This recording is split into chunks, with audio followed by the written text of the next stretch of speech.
இவங்களை எதில் அடிக்கிறது? செருப்பில் அடிச்சா அந்த செருப்பு கேவலம். தற்கொலை கூட்டம். தாவேக்கால என்ன பற்றாக்குறை? அறிவு பற்றாக்குறை. ஆதரவாளர்னு சொல்லிட்டு வந்து பேசுறாங்க. எல்லாமே அறிவு கட்டத்தனமா பேசுறான். ஆதவ அர்ஜுனா அப்படிதான் பேசுவாரு. ரிப்போர்ட்டர் வந்து என்னங்க இப்படி பேசுறாருன்னா, ஆமா பேசணும், தப்பு தான், கேஸ் போடுங்க. கலைஞரை கைது பண்ணும்போது விட்டுட்டு ஓடினவங்க தானேன்ற. அந்த சம்பவம் நடக்கும்போது நீ 10 வயசு கோலி விளையாடிந்து இருப்ப வீட்டு வாசல்னு. மூளைக்கு ஒவ்வொருத்தரும் காணாமல் போயிட்டான். ஆதவ அர்ஜுனா வந்து நேபாள். ராஜ்மோகன் வந்து பார்த்தீங்கன்னா வந்து அமேசான் காட்டில் போய் பதுங்கினவன் தான். நான் கேட்குறேன், ஏதோ ஒரு ஃபோட்டோ வெளியே சொல்லுங்கள். இந்த 41 பேரை வந்து அடக்கம் பண்ணாங்கல்ல, எங்கேயாவது கட்சிக்காரங்க வந்து அங்கே போய் இருந்தாங்களான்னு கேளு. அதான் விஜய் வந்து பார்த்தீங்கன்னா பேந்த முடிச்சு எதுக்கு நேரா இப்படி போகிறீங்க? என்னை விட்டுட்டு தனியாக வேணும் அனாமத்தாக விட்டுட்டு போயிட்டீங்க. எப்படி பார்த்தாலும் அந்த சம்பவத்துக்கு ஏதேனும் ஒரு வகையில் வந்து நீங்கள் காரணம்.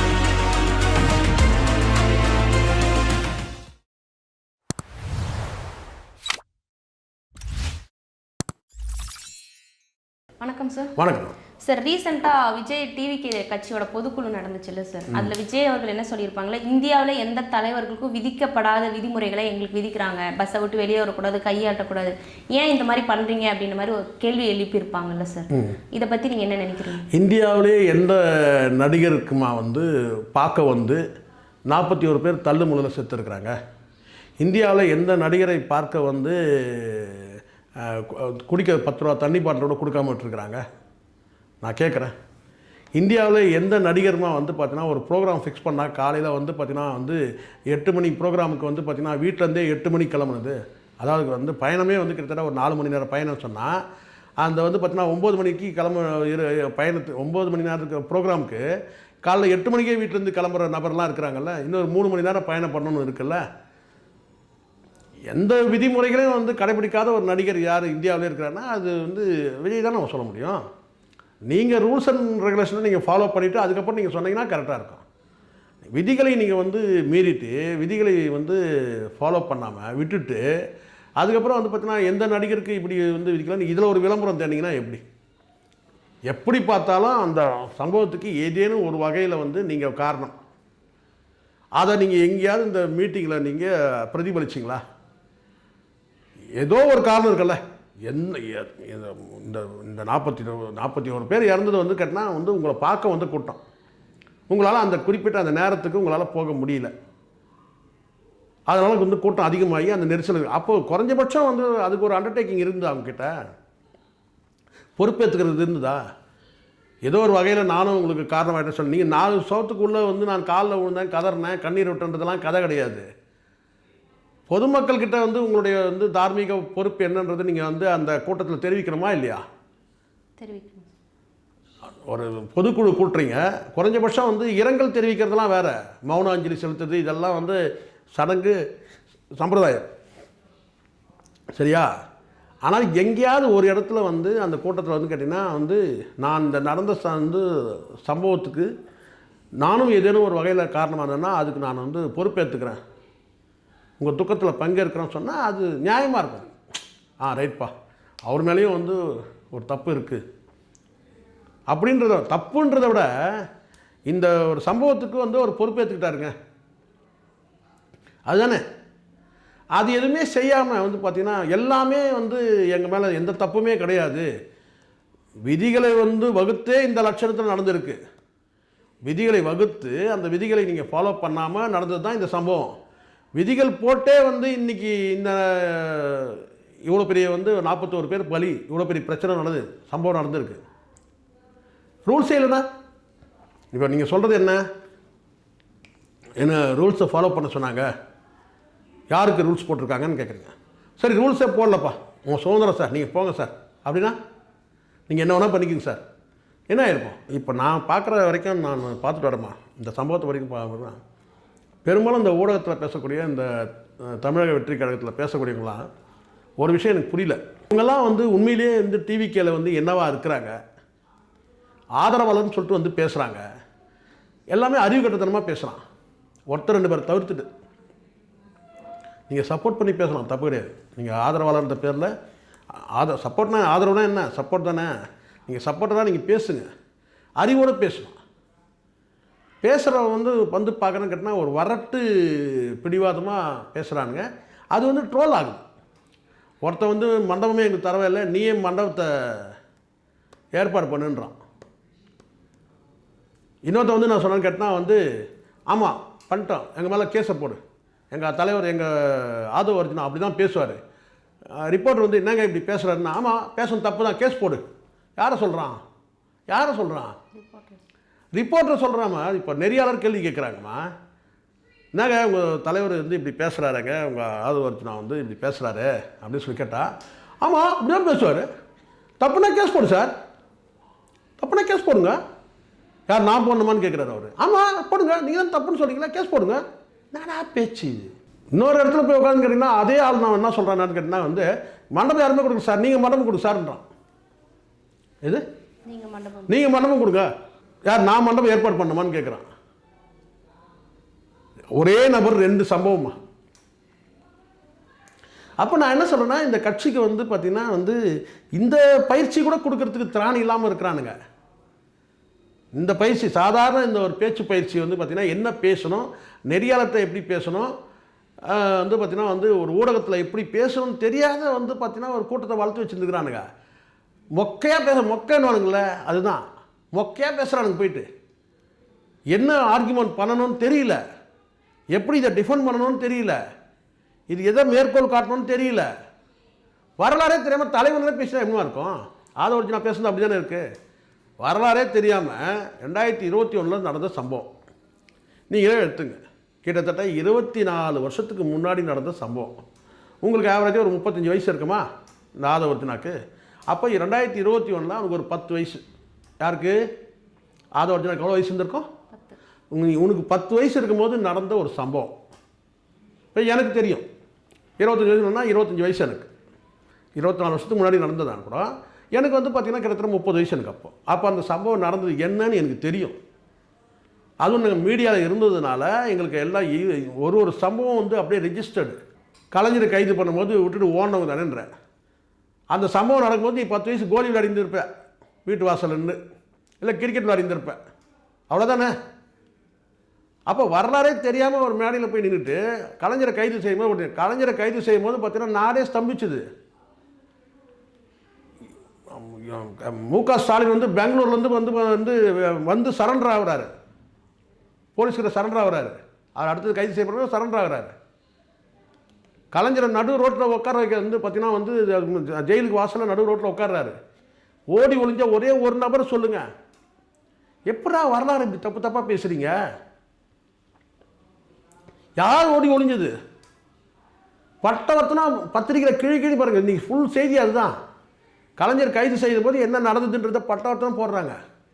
அவன் ஏற்கனவே உங்களுக்கு தெரியும், அவங்க வந்து மிசால் அரெஸ்ட் ஆனவங்க. கலைஞர் பார்க்காத ஜெயில் கிடையாது. எம்ஜிஆரை அரெஸ்ட் பண்ணி ஜெயிலில் வச்சுருக்கிறாரு. எம்ஜிஆர் ஆட்சியில் கலைஞருக்கு வந்து கைது பண்ணாங்க. கைது பண்ணி என்ன பண்ணாருன்னா அவருக்கு வந்து யூனிஃபார்மே கொடுத்தாங்க. யாருக்கு? கலைஞருக்கு. சிறை கைதிகள் கொடுப்பாங்கல்ல, அந்த மாதிரி யூனிஃபார்ம் கொடுத்து ஜெயிலில் போட்டாங்க. எல்லா காலத்துலையும் ஜெயிலில் பார்த்தவங்க அவங்க. காங்கிரஸ் ஆட்சியில் ஜெயிலில் பார்த்தவங்க, எம்ஜிஆர் ஆட்சியில் ஜெயிலில் பார்த்தவங்க, கலைஞர் ஆட்சி ஜெயலலிதா ஆட்சியில் வந்து ஜெயிலில் பார்த்தவங்க. இப்படி வந்து ஜெயிலில் பார்த்தவங்க போயிட்டு கலைஞர் வந்து கைது செய்யும்போது நீங்கள் ஓடிட்டீங்கன்னு பேசுவாங்கன்னா இவங்களை என்னமா சொல்ல முடியும்? இவங்களை எதில் அடிக்கிறது? செருப்பில் அடித்தா அந்த செருப்புக்கு கேவலம், தொடப்பத்தில் அடித்தா அந்த தொடப்ப கடைக்கு தான் வந்து கேவலம். வரலாறை தப்பாக பேசக்கூடாது, நடந்துதான் பேசுங்க. இப்போ 2K கிட்ஸ் இன்றைக்கி இருக்கிறாங்க, அவங்க எதுவுமே தெரியாதுன்னு சொல்லிட்டாங்க. வந்து கைத்தட்டுறதுக்கு ஒரு கூட்டம் இருந்ததுன்னா அதையும் கைத்தட்டுதாங்க ஒரு கூட்டம், தற்கொலை கூட்டம். அதாவது சொல்லலாம், ஏதாவது ஒரு சம்பவத்தை சொல்லுங்கள். ஜெயலலிதாவை கைது செய்யும் போது கூட இதே கலைஞர் ஆட்சியில் ஜெயலலிதா கைது செய்கிறாங்க.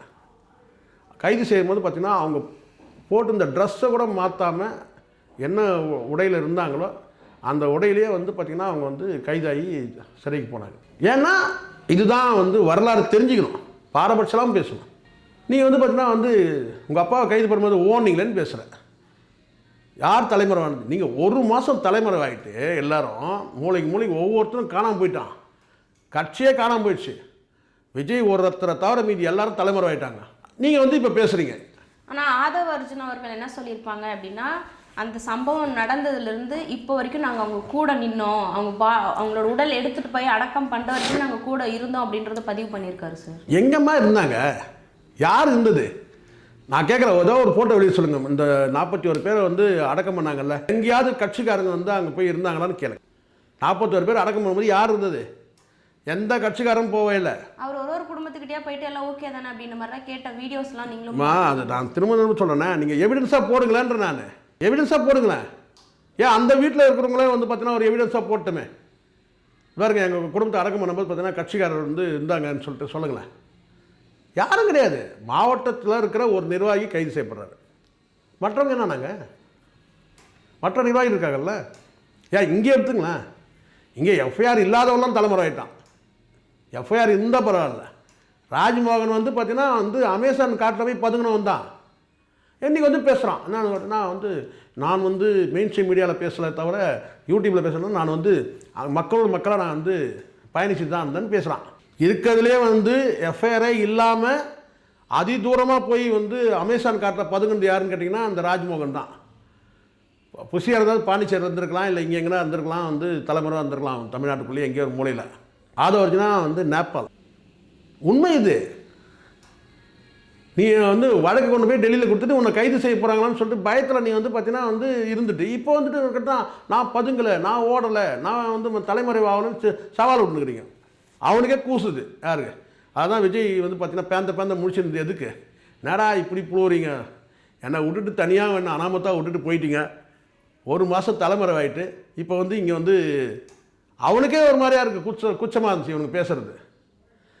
வரலாறு நான் என்ன இப்போ நான் சொல்கிறேம்மா, வரலாறு தெரிஞ்சுக்கிட்டு பேசுங்க. 2021 எங்களுக்கு என்ன நடந்தது தெரியும். உங்கள் வயசு என்னன்னு சொல்லுங்கள். நீ கோலி விளையாடி இருந்திருப்ப. இன்னும் சில பேர் வந்து பிறந்தே இருக்க மாட்டான். 2021 பிறகு பிறந்தவங்களாம் இருக்கிறான். அவெல்லாம் இன்றைக்கி வந்து ட்விட்டர்லேயும் அதுலேயும் இதையும் நீங்கள் ஒர்க் அவுட் பண்ணால் போதுமாடா, ஷேர் பண்ணால் போதுமா? 21 என்ன நடந்ததுன்றது வெட்ட வெளிச்சம் ஆகிட்டு இருக்கு. ஸோ அதனால் வந்து முதல்ல வந்து நான் நினைக்கிறேன் வந்து தாவேக்கால என்ன பற்றாக்குறை, அறிவு பற்றாக்குறை. அது நல்லா தெரியுது. கிரைசிஸ் என்னன்னு கேட்டிங்கன்னா அறிவு பற்றாக்குறையாக இருக்குது. முதல்ல அதை சரி பண்ணிக்கணுங்க.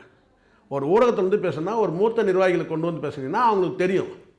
இவன் வந்து மைக்கை கொடுத்துட்டுன்னு சொல்லிட்டு நீ மைக்கை வாங்கிட்டு உங்களுக்கு சம்மந்தமே இல்லாத விஷயம், உங்களுக்கு தெரியாத விஷயத்தெல்லாம் நீங்கள் பேசுனீங்கன்னா எப்படி? சார் இன்னொரு விஷயம் என்னென்னா, ஆதவ அர்ஜுனா அவங்க வந்து ரெட் ஜெயிண்ட் மூலிமா வந்து நடிகர்களை விலைக்கு வாங்கிட்டாங்க, அதனால் அவங்களும் பேச தெரியாமல் எங்களை வந்து விமர்சிக்கிறாங்க அப்படின்ற மாதிரியுமே பதிவு பண்ணியிருப்பாரு சார். நீங்கள் யாருக்கு விற்றுருக்கீங்க? இப்போது ஜனநாயகன் படத்தை யாருக்கு விற்றுருக்கீங்க? சன் குழுமம் யாருது? சன் குழுமம் யாருது? அதுவும் கலைஞர் குடும்பம் தானே. தயாநிதி மாறன் யார்? கலாநிதி மாறன் யார்? சன் நெட்வொர்க் யாருதுமா? பேசுவான் அவன். ஜனநாயகன் படத்தை இப்போ யாருக்கு விற்றுருக்கீங்க? Satellite rights. ஏன்டா புரியாமல் பேசுகிறீங்க? ஏதாவது இஷ்டத்துக்கு பேச வேண்டியது. அவன் ரஜினி ரசிகர்லாம் சும்மா இருக்கிறான். அவனை ஊசி பேத்தி விட்டு அவனை கழுவி ஊற்றிட்டு இருக்கிறானுங்க விஜயை. இப்போ தான் கொஞ்ச நாள் காக்கா காக்கான்னு சொல்லாமல் இருந்தது. இப்போ அவனுங்க காக்கா காக்கா காக்கான்னு கத்தின்னு இருக்கிறானுங்க ரஜினி ரசிகர்கள் எல்லாரும். தேவையாயுது சொல்லுங்கள்? இப்படி தான் எக்கு தப்பாக பேசுறது, என்னன்னு தெரியாமல் பேசுறது. ரெட் ஜெயிண்ட்டுக்கு வந்து விற்றா வந்து பார்த்தீங்கன்னா அது அவங்க அடிமை. நீங்கள் சன் குடும்பத்துக்கு விற்றா நான் தெரியாமல் தான் கேட்குறேன். நீங்கள் சொல்லுங்கள். சன் குடும்பமும் அவங்க குடும்பம் தானே. அப்புறம் இன்னொரு விஷயம் என்னென்னா, நக்கீரன் அவர்கள் இருக்காங்கல்ல சார், அவங்களுக்கு வந்து சவால் விட்டுருப்பாங்க. கீழே இருக்கிறவங்க பேச பேச உங்கள் தலைவரை நாங்கள் அடிப்போம் அப்படின்ற மாதிரி நக்கீரன் அவர்கள் சொல்லியிருப்பாங்க. அதனால் உனக்கு தைரியம் இருந்தால் என் தலைவரை தொடரா பார்க்கலாம் அப்படின்ற மாதிரி சவால் விட்டுருப்பாரு. நீங்கள் அந்த இது பார்த்துருப்பீங்களா சார்? அதுவே முதல்ல இவர் சொன்னது வந்து கேட்டால் என் தலைவரை தொடரா பார்க்கலான்னு சொல்லி சொன்னார் இல்லையா? அதுக்கு வந்து நக்கீரன் கோபால் அவர்கள் என்ன சொல்கிறாங்கன்னா, நீ எங்களை பேசினா நாங்கள் உங்கள் தலைவன்கிட்ட போகணும்னு கேட்டிங்கன்னா அது என்னன்னு கேட்டிங்கன்னா பல விஷயங்கள் இருக்குமா, பல விஷயங்கள் இருக்குது. நீ இப்போ பேசிடலாம். எலெக்ஷன் ஒரு வாரம் இருக்கும்போது பார்த்தீங்கன்னா வந்து ஒரு 4 வீடியோ விட்டால் முடிஞ்சிச்சு. யாருது? விஜயோட ஒரு 4 சங்கதிகள் இருக்குது. 4 சங்கதி தான் விட்டால் கதை முடிஞ்சிச்சு. அதனால் அடக்கமாக பேசணும்னு சொல்கிறது, நான் அடக்கத்தோடு பேசணும்.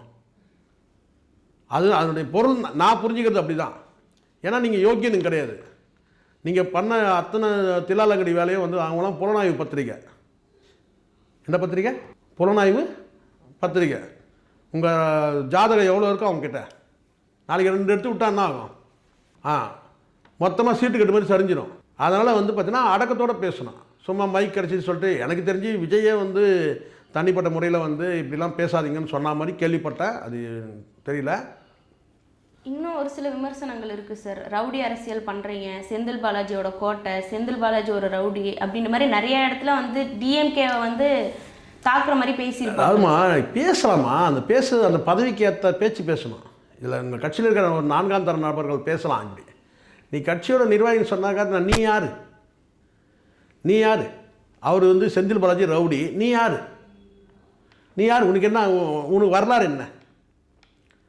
வரலாறு உனக்கு என்ன வரலாறு இருக்குது? அவர் வரலாறு நீ ரவுடின்னு பேசுகிறல, நீ யார்ரா? நீ யார்? உங்கள் அப்பன் காந்தியா? இல்லை நீ காந்தியா? நீ மகாத்மாவா? நீ அவர் ரவுடி, நீ யார்? உனக்கு என்ன வரலாறு இருக்குது? உன் ஜாதகத்தை புரட்டலாமா? சொல்லு பார்க்கலாம். நீ எப்படி மார்ட்டின் குடும்பத்துக்குள்ளே நுழைஞ்ச? பேசலாமா? புரியுதா சொல்கிறது? ஸோ இதெல்லாம் இன்னொருத்தர் பேசும்போது இந்த கேள்விலாம் உங்கள் மேலே வந்து விழும். அவர் ரவுடினா நீ யார்? இப்போ நீ என்ன பண்ணிட்டு இருக்கிற? விஜய்கிட்ட நீ என்ன வேலை பண்ணிட்டு இருக்கிற? பேசலாம்ல. எப்போவுமே இன்னொருத்தர் பேசும்போது அந்த கேள்வி நம்ம மேலே வந்து விழும். எச்சரிக்கையாக இருக்கணும்ல.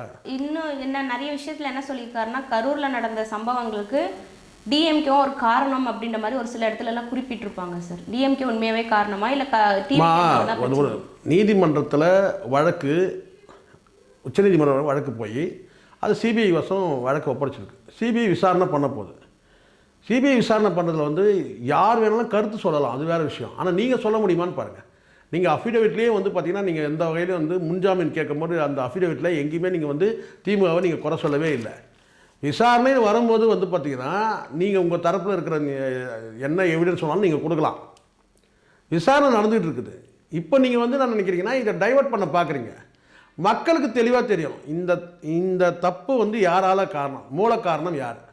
விஜய் என்ற ஒரு மனிதர். இது மக்களுக்கு தெரியுது. இன்னும் தேர்தல் நேரத்தில் வந்து பல செய்திகள் வந்து பல காட்சிகள் வரும். அப்போ அன்றைக்கி தெரியும் யார் பின்னாடி இருந்தாங்க, என்னென்ன பண்ணாங்கன்றது தெரிய வரும்.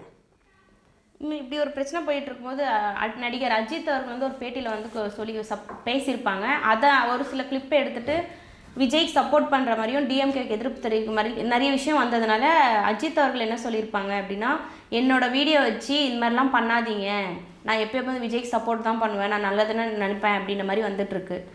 உண்மையாகவே அவரோட அஜித்தோட அந்த அறிக்கை பொறுத்த வரைக்குமா ஒரு நேர்காணல் நம்ம பார்த்தோம். ஒரு நேர்காணல் அவர் நேரடியாக பேசுகிறத, ஒரு யூடியூப்பில் பேசுகிறத நம்ம கேட்டோம். அதை மட்டும்தான் நம்ம எடுத்துக்க முடியும். அதுக்கு அடுத்ததாக வந்து இன்னொரு நேர்காணலில் அவர் இந்த செய்தியை சொன்னார்னா நம்பலாம். அதுக்கு இடையில் வந்து வரக்கூடிய செய்திகள் எதுவுமே நம்ம நம்ப முடியாது. அவ்வளோதான், ஒரே பதில். இது அஜித்தோட குரலா இல்லையான்னு நம்ம ஆய்வு செய்ய முடியாது. இது அஜித் தான் சொன்னாரா இல்லையான்னு நமக்கு தெரியாது. அஜித்தோட குரல் தானா இல்லைன்னு அஜித் மாதிரி பேச முடியாதா? இங்கே யார் மாதிரி வேணால் பேசுறதுக்கு ஆள் இருக்கிறாங்க. அப்போது இது வந்து ஒரு ஆடியோ. இந்த ஆடியோ வந்து பார்த்தீங்கன்னா வந்து உண்மைன்னு சொல்லிட்டு அதுக்கு வந்து அஜித் வந்து இன்னொரு நேர்காணல் சொல்லணும். அந்த ஆடியோ ஒரு விஷயத்த நேர்காணலில் சொன்னார். அந்த நேர்காணல் நம்ம பார்த்தோம். அதனுடைய அடிப்படையில் செய்திகள் வெளியாகுது. அதை தாண்டி இன்னொரு செய்தி அவர் வெளியிடுறாருன்னு சொன்னால் அதே மாதிரி நேர்காணலில் வந்து சொன்னால் தான் தெரியும். அதுக்கப்புறம் ஒரு ஆடியோ வருது, சப்ளிமெண்ட்ரியாக ஒரு ஆடியோ வருது. இது நான் ராஜா வந்து விஜய்க்கு நான் எப்பவுமே சப்போர்ட், இதை ஏன் வந்து இந்த காக்கா கூட்டமே பண்ணக்கூடாது? ஆடியோ பதிவு பண்ண முடியாதா? ஏன் மூலமாக பண்ண முடியாதா? அப்படிதான் இதை எடுத்துக்கணும். Okay sir, thank you sir. நன்றி.